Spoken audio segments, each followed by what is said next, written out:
On se retrouve aujourd'hui sur la Tribune des Pirates avec Ibrahim Bechrouri, doctorant à l'Institut français de géopolitique. Ibrahim Bechrouri, bonsoir.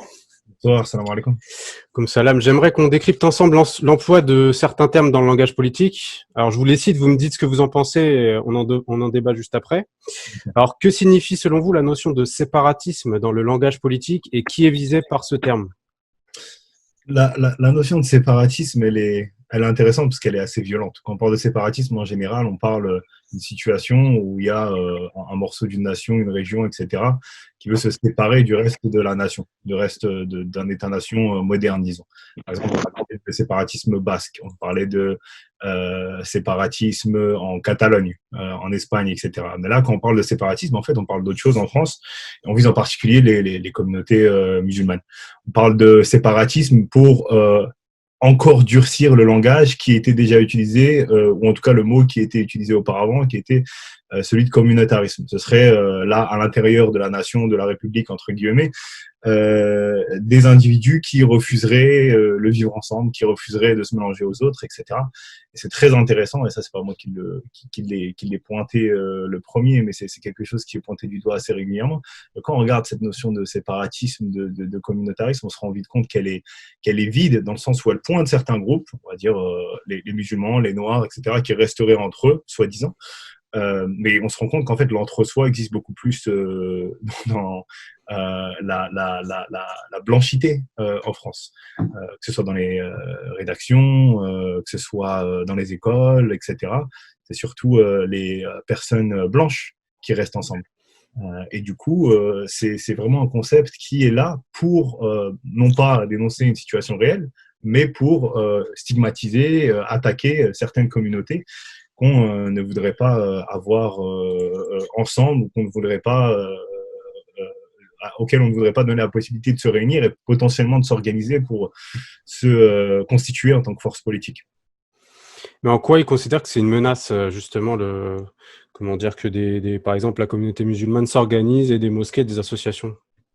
En fait, il y a cette idée en France qui est cette idée de l'universalisme républicain, de la République. Tout le monde, tous les citoyens de France, toutes les personnes, parfois en étant personnes vivant en France, seraient des enfants de la République, des citoyens de la République. Et du coup, il y a cette peur, pas très rationnelle, je dirais, mais qu'on pourrait rationaliser, on pourrait rentrer dans ce débat-là, même si je ne le maîtrise pas complètement.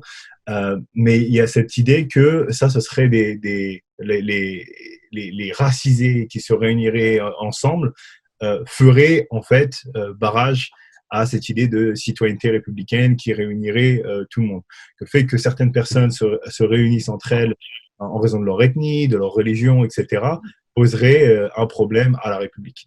Et donc, c'est en général cet argument-là qui est avancé. Maintenant, si on va aller un peu dans le champ du rationnel, ça a provoqué, de quelle manière elle serait rationnelle, c'est parce que la République et cette idée de vivre ensemble, etc., au final, c'est un mensonge. Le fait que l'égalité des chances, le fait que tout le monde puisse être ami avec tout le monde, le fait que les individus puissent être à égalité dans tous les espaces, etc., c'est un mythe.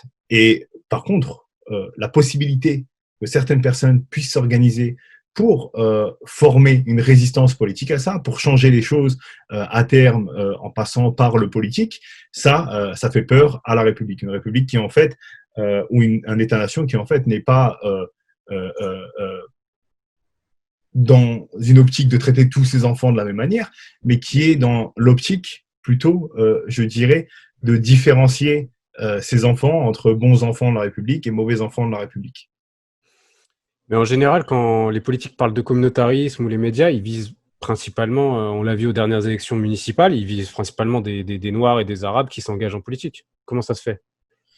Alors, il y a cette peur qui se développe dans ces milieux-là d'une infiltration des milieux politiques, mais aussi des milieux universitaires. On en parle beaucoup dans les milieux universitaires, par les décoloniaux, par comment dire, les penseurs de l'antiracisme raciste.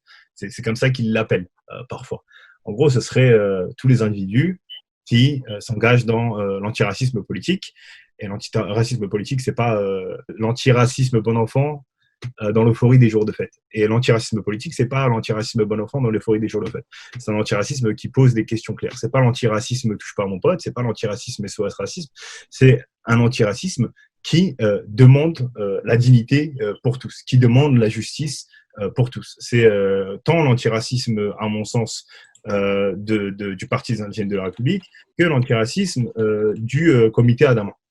De ce point de vue-là, ça fait peur dans le sens où on a l'impression que ces personnes-là ont l'impression que cet antiracisme politique pénètre dans les institutions politiques et dans les institutions académiques, entre autres, pour les changer de l'intérieur, pour pousser leur agenda, pour arriver à leur fin. On a l'impression que tout ça, c'est un grand complot. Or, c'est pas un grand complot. C'est juste des personnes de ma génération, de la génération qui me précède, qui ont investi ces champs parce qu'il y avait besoin de parler, parce qu'il y avait besoin de prendre la parole, parce qu'il y avait un besoin de justice.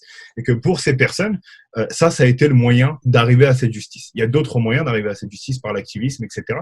Mais on s'y cantonne plus. Et ça, le fait que les personnes ne s'y cantonnent plus, ne se cantonnent plus simplement aux associations de quartier, etc., ça gêne. Ça gêne quand un Majid Bessaouden est sur la liste électorale en Seine-Saint-Denis. Ça gêne quand, je ne me rappelle plus de son nom, mais quand... il me semble que c'était Karim, je ne me rappelle plus du nom de famille, candidate au CNRS, passe le concours du CNRS avec brio, qu'il est rejeté à un moment donné pour on ne sait quelle raison. On cite son manque d'expérience internationale. Ce monsieur qui allait rejoindre le CNRS, c'est une entité de recherche, la plus grosse entité de recherche en France, et on cite son manque d'expérience à l'international, alors que sa thèse est faite en co-tutelle avec l'Université de la ville de New York, et que par ailleurs, il a publié, contrairement à beaucoup de chercheurs en France, des choses en anglais. Donc, ça ne fait pas sens, mais c'est simplement en fait une réaction à cette peur d'une infiltration de cette intelligentsia indigéniste, etc. Ah, si vous êtes noir ou arabe et que vous n'êtes pas un béni oui-oui, vous êtes un communautariste, un séparatiste.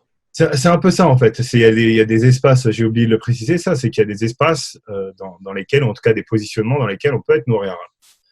Si on est noir et arabe et qu'on a intégré le discours républicain, qu'on l'accepte, qu'on en fait l'éloge, là, il y a des espaces qui existent pour vous.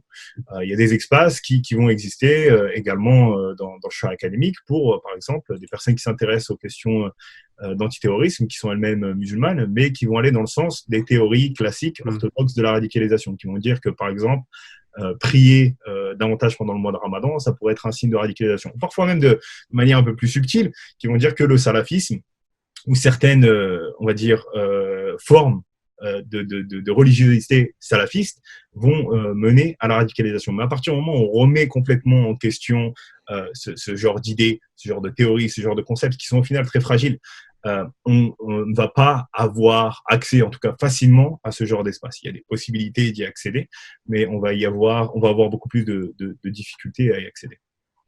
Pour revenir juste à la question d'avant, il y a un terme qu'on voit beaucoup sortir ces dernières années, notamment Michel Onfray qui en parle, le terme d'islamo-gauchiste. Alors l'islamo-gauchisme, moi je le mets en parallèle avec le terme judéo-bolchevisme. J'ai l'impression que c'est le new judéo-bolchevisme et qu'aujourd'hui, toute personne de gauche qui n'est pas forcément musulmane sera désignée comme islamo-gauchiste, comme une traître à la laïcité, à la République et à ses valeurs. Qu'est-ce que vous en pensez ? Je pense qu'il y a un truc intéressant en fait là.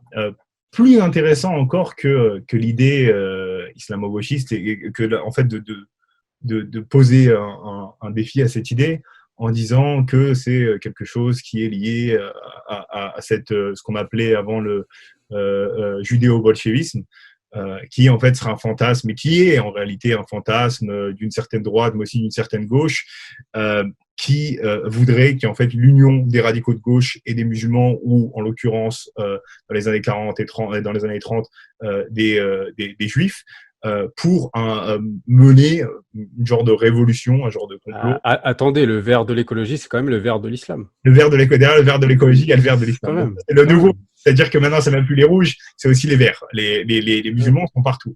Ils sont dans tous les partis. Donc ça, bien sûr, il y a quelque chose à ce niveau-là et je pense que c'est intéressant. Mais il y a un autre truc qui est intéressant là-dessus, c'est que ça correspond à une réalité, à mon sens, qui est de plus en plus fragile. Certains partis de gauche en Europe, après la chute du mur de Berlin, ont réellement pensé que l'avenir pour elles comme le projet communiste, en tout cas dans leur esprit, avait échoué. C'est-à-dire pour elles, ce serait de se diriger vers une gauche, on va dire, un peu plus sociale, ou en tout cas dans une gauche qui, même si elle reste très à gauche du spectre politique sur les questions économiques, allait aussi intégrer l'idée qu'il fallait combattre le racisme, qu'il fallait combattre les discriminations, etc., etc. Et que ça, en fait, ça allait apporter automatiquement les voix des racisés et parfois on parle des musulmans en particulier. Et en fait, ce qui est intéressant de voir, c'est que là encore, c'était un piège. C'était l'utilisation des minorités, l'utilisation de leur appel à la justice, de leur appel à plus de droits, plus de reconnaissance, moins d'humiliation au sein de la société dans laquelle ils vivaient. Et que au final, même quand ces partis-là arrivaient au pouvoir, on l'a vu avec le Parti socialiste qui avait promis, par exemple, le droit de vote, c'était pas grand-chose, hein, mais le droit de vote pour les immigrés pour les élections locales, les élections municipales, il me semble en particulier. Ces promesses ont constamment été trahies. Et là, en fait, ce qui est intéressant, c'est qu'au moment où ce discours sur l'islamo-bolchevisme, l'islamo-gauchisme arrive, il y a beaucoup de musulmans en fait qui se rendent compte, beaucoup de racisés aussi en général qui se rendent compte que cette gauche-là sert pas particulièrement toujours leur intérêt, qu'elle est contente de prendre leur voix, que de manière stratégique, leurs voix sont importantes pour ces partis-là, mais qu'au final, au-delà de ça, quand elles arrivent au pouvoir, ces formations politiques ne vont pas défendre leurs intérêts. Et donc, ça, moi, je trouve ça très intéressant qu'au moment où on dénonce cet islamo-bolchevique, au contraire, beaucoup de musulmans se rendent compte que ce soit la droite ou la gauche, leurs intérêts, en France en tout cas, leurs intérêts ne sont pas forcément défendus. Alors moi, il y a un autre terme que je voulais aborder, ça fait des années que je l'entends et pour moi, il est totalement hypocrite. C'est le terme diversité, en fait. Je sais pas ce que vous en pensez, mais moi, par exemple, quand on me parle d'un immigré deuxième génération italien, polonais, on va jamais parler de diversité. On va parler de diversité que pour des gens qui sont noirs ou arabes, voire d'origine asiatique, mais jamais pour les autres. N'y a-t-il pas là une forme totale d'hypocrisie? Et d'autre part, je voulais rajouter, si on parle de diversité, c'est qu'il y aurait une normalité, quelque part. Et donc nous serions la diversité, la normalité dans le pays. Et déjà, de fait, employer ce terme, c'est mettre les gens sur le côté, en fait. Je suis d'accord avec vous. Je suis d'accord avec vous et en même temps, je vois ce paradigme un peu changer. Parce que dans certains milieux de droite, on va justement dénoncer aussi cette idée de diversité, mais autrement. C'est-à-dire que la critique, elle va être parfois similaire à la vôtre. Parfois, elle va être aussi, on va dire qu'il y aura d'autres éléments à cette critique. Et parce qu'il y a cette critique que vous venez d'exposer sur le fait que la diversité, en fait, soit en général, le mot diversité soit en général utilisé pour parler des Noirs et des Arabes, mais pas pour parler des immigrants polonais. Aujourd'hui, on va voir certaines figures politiques utiliser le mot diversité de manière plus large. De manière plus large, par exemple, je me souviens d'une interview du Premier ministre, je ne sais plus de son prénom, mais c'est Castex, son nom de famille. C'est Jean, je crois. Jean Castex, c'est ça? Je crois. Donc Jean Castex qui disait que la France était la diversité. Et pour illustrer ce propos, il disait voilà, c'est les Bretons, c'est les Auvergnats, etc. Je ne sais plus exactement quelle on va dire ethnie en France, ethnie entre guillemets en France, il a cité.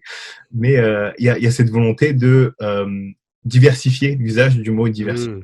De l'utiliser aussi maintenant pour des populations blanches, pour que, on va dire, dans l'extrême droite du champ politique, il n'y ait plus possibilité de récupérer le mot diversité et d'expliquer que ce mot, en fait, il exclut les blancs, parce que certains blancs se sentent exclus quand on parle de diversité. Ça renvoie à ce que vous disiez au départ, ou à la fin plutôt de votre question. Les Blancs se voient comme la normalité. Ils ne se voient même pas comme faisant partie de la diversité. Parce qu'au final, si on en vient au mot lui-même de diversité, diversité, c'est juste ce qui est divers. Donc, dans une foule où il y a des Noirs, des Arabes, des Blancs, etc., la diversité, elle est aussi là parce qu'il y a des Blancs. Mais parce que la blanchité en France, c'est la normalité, parce que la norme, c'est la norme blanche, le mot diversité, qui est déjà problématique en soi, est utilisé en général pour désigner, jusqu'à récemment il me semble, pour désigner les Arabes, les Noirs, les Asiatiques, parfois les Roms, etc. etc. Donc ouais, effectivement, il y a un lourd problème avec ce mot, et je pense que l'autre L'autre chose à laquelle il faut faire attention quand on entend ce mot directement, c'est le projet qu'il y a derrière. Souvent, on entend le mot diversité, il y a un projet derrière. Il y a un projet politique, il y a un projet associatif, etc. Je pense qu'il faut immédiatement interroger ce type de projet, qui sont des projets en général qui vont être dirigés par des personnes blanches, qui vont utiliser cette diversité, soit comme force de travail, main-d'œuvre, etc., soit comme un moyen d'obtenir parfois des financements pour, par exemple, aider les jeunes de banlieue, etc., etc. Donc ça, c'est un truc duquel il faut, à mon sens, se méfier. Ah, il y a un autre terme que l'extrême droite utilise assez régulièrement, c'est le terme racaille. Alors en général, ça vise les Noirs et les Arabes en banlieue sans distinguer les délinquants des autres en fait. Et je voulais savoir qu'est-ce que vous en pensez. J'avais vu un commentaire sur les réseaux sociaux qui disait on peut plus utiliser le terme bougnoul, bico, crouille, on utilise le terme racaille. Ce terme, il est intéressant parce que ce terme, il me semble, pris de l'importance quand il a été utilisé par Nicolas Sarkozy, il me semble, en 2007. On dit on va nettoyer cette racaille. À partir de là, il y a eu un débat qui s'est formé sur l'idée que les jeunes de banlieue seraient tous des racailles, seraient des racailles. Qu'est-ce qu'une racaille au final?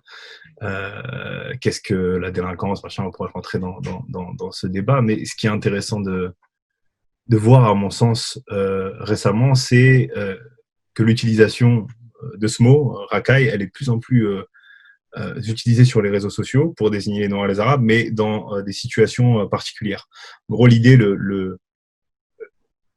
principale qui se dégage de cette expression quand elle vient des réseaux de droite sur les réseaux sociaux, c'est qu'il y aurait en France des racailles, donc des Noirs et des Arabes en majorité, mais des personnes racisées plus généralement qui vivent en banlieue, qui s'attaqueraient aux Blancs, et qui feraient des... Je crois que j'ai lu à un moment donné sur les réseaux sociaux, quelqu'un parlait de pogrom de Blancs, en gros de génocide local de population blanche.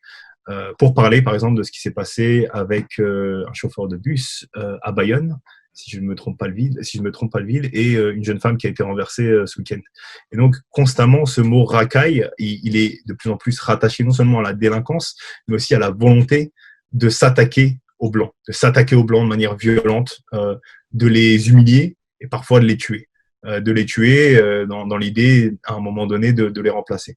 Donc, ce mot racaille, dont le sens, à mon avis, évolue, là, va dans une direction où il va finir par signifier non seulement la délinquance, mais aussi la volonté de nuire aux Blancs de France.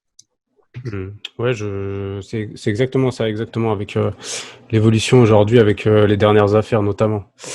Il y a un terme qu'on entend régulièrement dans les médias, mais on n'a jamais eu la définition, l'islam politique. Qu'est-ce que c'est? Est-ce qu'il y a des maires issus de l'islam politique? Enfin, j'arrive pas à comprendre. Il y a deux expressions qui se battent dans ma tête, en fait. La première, c'est tout est politique.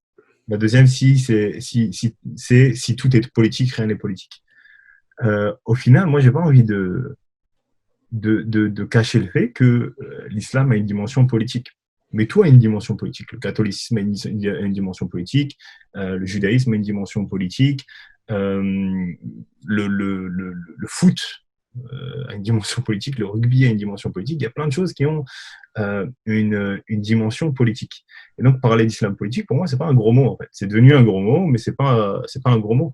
Que des gens soient arrivés aux politiques par l'islam, que des gens, même en France, des élus, etc., s'engagent dans la politique et définissent leur politique vis-à-vis de leur éthique islamique, moi, ça ne me pose pas de problème.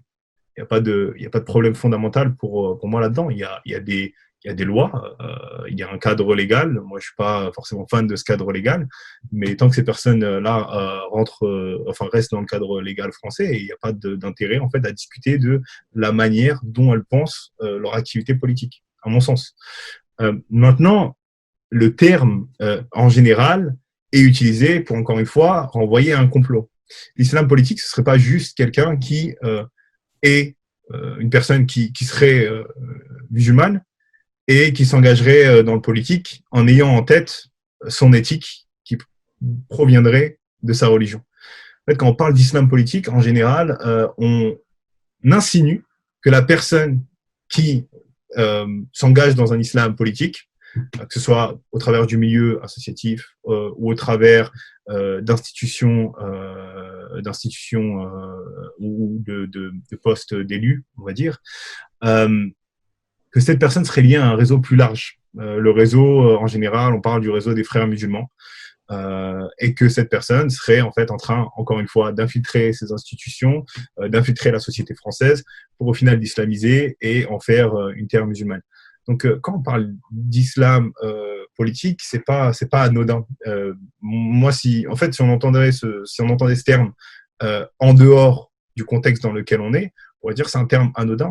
L'islam politique, ça pourrait être des gens qui utilisent leur pensée religieuse pour orienter leur politique ou leur engagement politique, qu'il soit associatif ou qu'il soit dans les institutions. Mais en réalité, ce qui se passe quand on parle d'islam politique en général, c'est qu'on parle d'un réseau mondial en gros qui viserait à conquérir l'ensemble de la planète et en particulier l'Occident à travers une infiltration des institutions, mais parfois aussi au travers d'actes terroristes, etc. C'est lié pour eux tout ça. C'est-à-dire que les terroristes sont une facette de cet islam politique qui est aussi représentée par les musulmans qui sont engagés dans le monde associatif, les élus musulmans, les femmes portant le hijab, etc., etc. Tout le monde, tous les musulmans font de la politique. Et vous avez oublié Erdogan et Sainte-Sophie. Bien sûr. Alors là, là on peut. J'ai suivi un débat. Constantinople.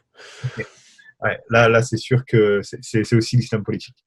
C'est pas juste de la politique, c'est de l'islam politique. Non, c'est pire, c'est pire. Il y a aussi le concept de communauté, communautarisme. Moi, je pars du principe qu'on est tous rattachés plus ou moins à des communautés. Celui qui est dans un club de foot, celui qui est supporter, celui qui collectionne les timbres, je sais pas. Une famille même, à la base, c'est une petite communauté. Donc, en fait, c'est toujours pareil. Dès que vous avez des femmes, par exemple, musulmanes qui sont voilées, qui vont défendre leurs droits, on va dire c'est du communautarisme. Par contre, pour d'autres sujets, les chasseurs, on va pas dire que c'est du communautarisme. Ah, bien sûr, il y a des formes de communautarisme qui sont acceptables. La première d'entre elles, ce serait le communautarisme blanc. Il y a le CRIF aussi. Le CRIF aussi. Ça, c'est une forme de communautarisme. Bon, on n'en parlera pas. On peut en parler. On peut parler de certaines formes de communautarisme qui sont comment dire, acceptées en France. Des formes de communautarisme qui sont acceptées en France. Les chasseurs, comme vous l'avez mentionné, le CRIF, c'en est une autre. On peut parler également du communautarisme dans les écoles de commerce, etc. C'est des milieux où voilà, on va retrouver de l'entre-soi, des personnes qui viennent de la même communauté, qui se rassemblent autour des mêmes intérêts, et ça ne va pas poser problème. Par contre, il suffit que des corps racisés qui n'ont pas été assimilés, ou qui ne sont pas, on va dire, en partie assimilés, se positionnent politiquement en communauté, ou même qu'elles juste s'organisent en tant que communauté pour avoir des activités en dehors des activités, on va dire, prescrites par l'État moderne et par la République. Par exemple, mettre ses enfants dans une école musulmane, c'est un problème, c'est du communautarisme. C'est pas un problème de les mettre dans une école privée dans laquelle seules des personnes extrêmement aisées peuvent entrer. Donc, il y a des formes de communautarisme acceptées et des formes qui ne le sont pas. Sur la question, pour revenir sur la question du CRIF, parce que je pense qu'elle est importante. Je pense qu'elle est réellement importante. Effectivement, le communautarisme juif en France est accepté. Et moi, ça me pose pas de problème, parce que moi, j'ai pas de problème avec ce qu'on appelle le communautarisme. C'est juste des communautés qui sont entre elles. Vous ne pensez pas qu'il y a quand même un problème avec le CRIF qui défend la politique d'Israël, même par rapport à l'État français? Des fois, c'est quand même compliqué. C'est à quoi j'arrive, en fait. C'est sur quoi j'arrive, en fait. Oh, pardon. Pour le CRIF, en l'occurrence, pour cette institution particulière, pas pour les juifs qui sont en famille, qui ont leurs écoles sportives, qui ont leurs écoles, etc. Ça ne pose pas de problème. Par contre, le CRIF, en tant qu'entité qui défend avant tout l'État d'Israël, qui a des relations très de proximité très importantes avec certains élus, qui va pointer du doigt certaines personnes qui refusent leur invitation ou qui les critiquent. Là, moi, j'ai un problème avec ça. J'ai un problème avec le fait qu'une force politique aussi importante, non pas défendre les intérêts d'une communauté en France, ça ce serait tout à fait, pour moi, ce serait louable, mais défendre plutôt les intérêts d'un État autre que celui dans lequel elle réside. Donc le fait de défendre l'État d'Israël, État qui par ailleurs bafoue régulièrement le droit international, ça effectivement, ça me pose problème. Alors, on a vu un peu tous les termes. Il y avait deux termes qu'on employait un peu à l'époque. C'était le terme de beurre et de black. En général, j'ai l'impression que les gens qui emploient le terme de beurre ou de black, soit c'est des gens qui ont un certain âge ou qui sont racistes et qui n'assument pas n'assument pas le fait de dire arabe ou noir. Ils sont gênés. Comme à l'époque, on n'arrivait pas à dire juif, on disait autre chose, quoi. Moi, en fait, la première fois, je me rappelle une des premières expériences que j'ai eues, une personne qui disait le mot noir, c'était Jean-Marie Le Pen. Il disait noir, et il le disait d'une manière où on sentait en fait son racisme. Et du coup, je pense qu'il y a pas mal de gens d'une génération, on va dire, un peu plus, des gens qui sont un peu plus âgés, qui ont du mal, du coup, à employer le mot noir ou le mot arabe, parce qu'il est, comment dire, associé à des positions ou à des positionnements racistes, ou juste parce qu'il renvoie au fait qu'il existe des différences, qu'elles sont là, qu'on ne peut pas juste les gommer en disant qu'il n'y en a pas, en les ignorant.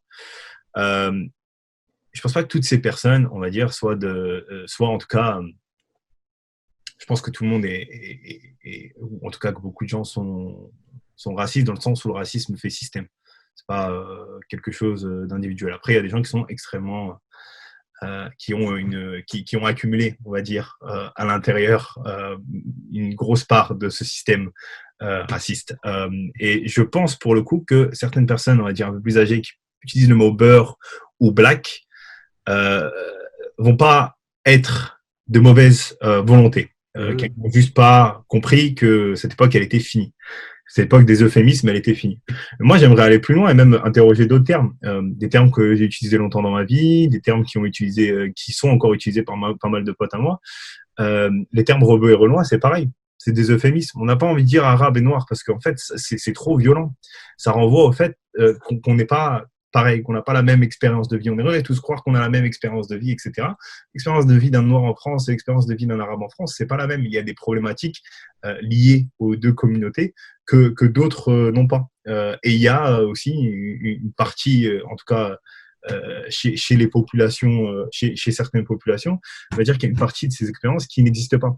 Il y a une partie aussi enfin, il y a toujours une certaine frange de ces populations, et je m'inclus dedans, qui va avoir un certain privilège. Moi, j'ai deux choses qui m'aident. Trois choses, parce qu'il y en a une qui est choisie.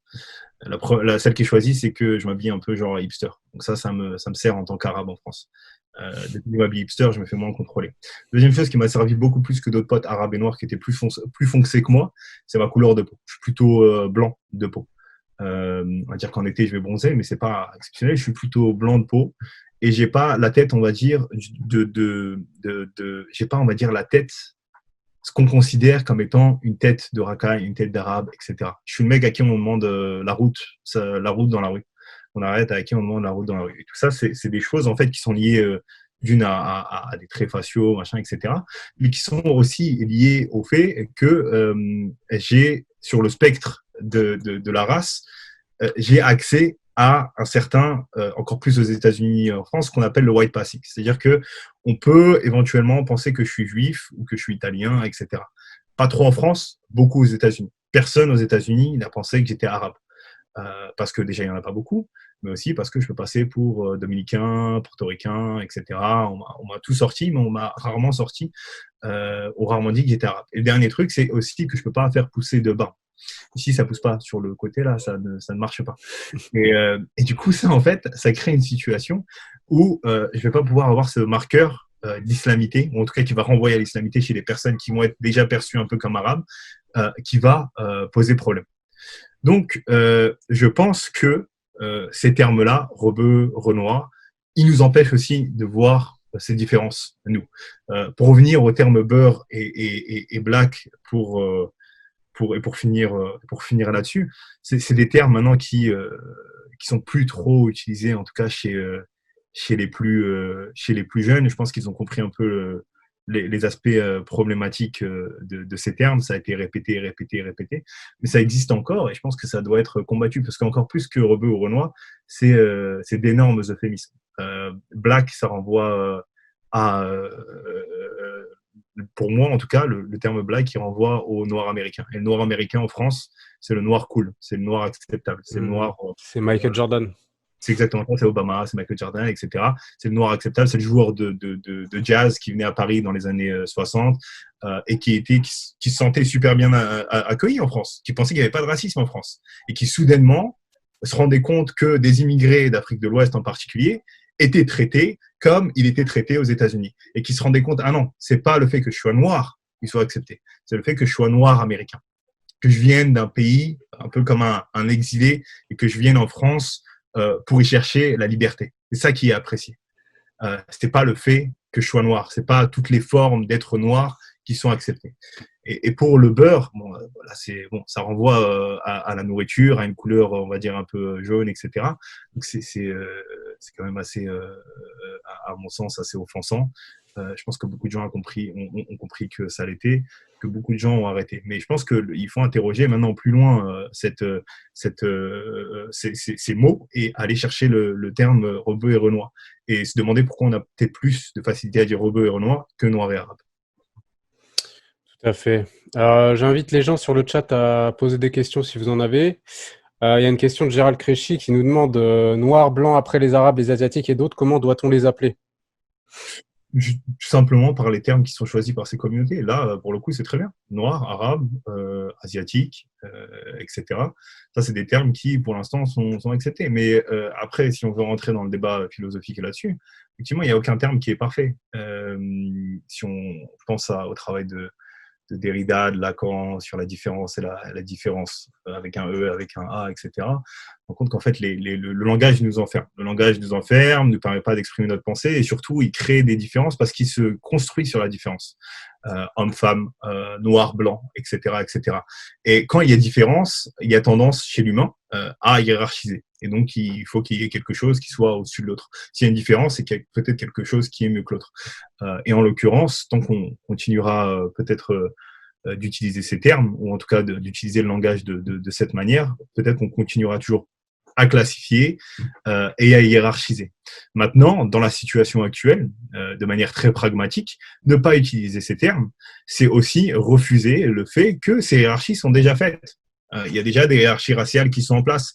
Et donc, il faut continuer d'utiliser ces termes, le terme de race, non pas pour référer à la race biologique qui n'existe pas, mais pour référer au concept de race sociale, une race des races qui ont été construites sur la durée.